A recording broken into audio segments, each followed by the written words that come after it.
I want to just briefly go through a few questions which caused a few difficulties in today's session.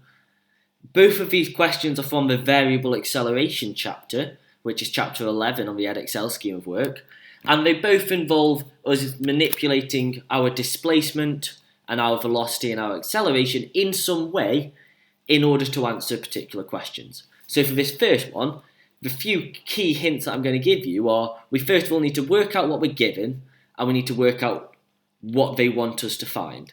So here we are given our velocity, which is kt subtract 3t squared, and the first question indicates the initial acceleration of a particle is p. So I know I need to do something to this velocity to get p.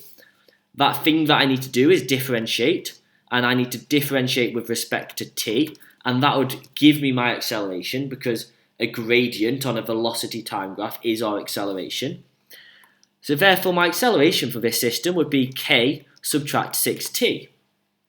Now if I read the question, it says the initial acceleration is 4 at t equals 0. So at t equals 0, my initial acceleration is 4. So therefore I get 4 equals k subtract 6 lots of 0. So therefore my k must be equal to 4. Now I've got this.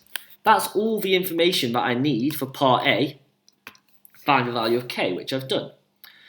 The next question says using the value of k. So first thing we're going to write down is my new velocity formula, but writing in that value of k, which was 4. And I want to find the acceleration when p is instantaneously at rest. When something is instantaneously at rest, that means that the object is not moving, so my velocity must be equal to 0. So therefore I know that 0 is going to be equal to 4t subtract 3t squared. Factorising out the t would give me 4 subtract 3t, which will leave me my answers of t equals 0, or add 3t, divide by 3, or 4/3. I already know the acceleration when t equals 0, because that's what I worked out in the first question. It would be 4. So at t equals 0, acceleration equals 4. And at t equals, 4/3, my acceleration is going to be equal to 4 subtract 6 lots of 4/3. 4 subtract 6 lots of 4/3 is going to be subtract 8. So my acceleration would be negative 4. So for this first part, when my particle is next at rest, it would be negative 4 meters per second. The next question I want to have a look at involves a print head on a printer, and I've first of all been given the displacement. The displacement has been given as this lovely formula as a quarter lots of 4t, let me put this in brackets, cubed, subtract 15t squared plus 12t plus 30. Find the distance between the points when the printer head is instantaneously at rest. Again, this straight away, I know v equals 0. Let's get it down in centimetres to 1 decimal place. Okay, so what I'm going to do, I'm going to look at my system, and I want to first of all know when my velocity is equal to 0. And given when my displacement and the equation for that, to get my velocity I'm going to differentiate. So differentiating my displacement with respect to t this time would give me my velocity. The quarter is just a constant, so I can just leave that on the outside and worry about that a little bit later, because there is no t term here. And I can differentiate the inside to get 12t squared subtract 30t plus 12. If I want this to be when v is instantaneously at rest, I know it's equal to 0. So 0 equals a quarter lots of 12t squared subtract 30t plus 12. I can multiply out by the 4, and then is there any common factor in here? They all contain a 3, so therefore, looking at this, I'm going to end up with 2t. They all contain a 6, 2t squared minus 5t plus 2.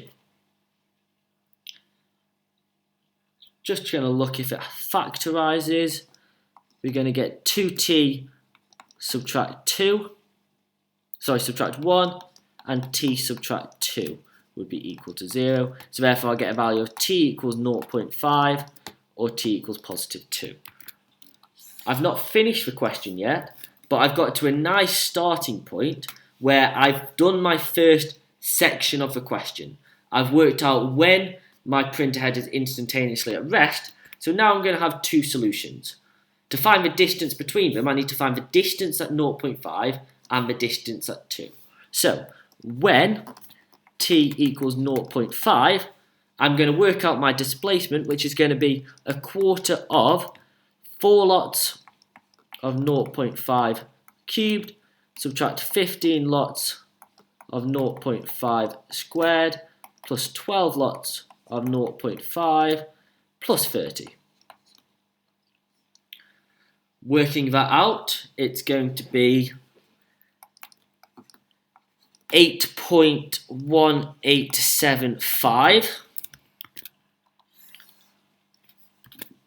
And the next thing I need to look at is what happens when the system is at a time of 2. What's the displacement then? So when t equals 2, I end up with looking at a quarter again of 4 lots of 2 cubed, subtract 15 lots of 2 squared, plus 12 lots of 2, plus 30.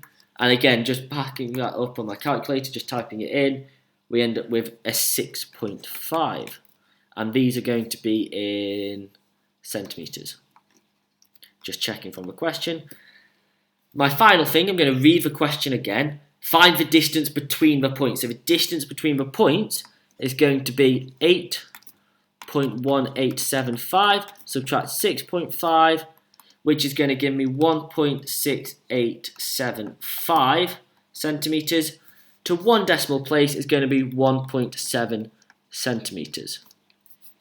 So, the distance between the points when the printer head is instantaneously at rest would be 1.7 centimetres.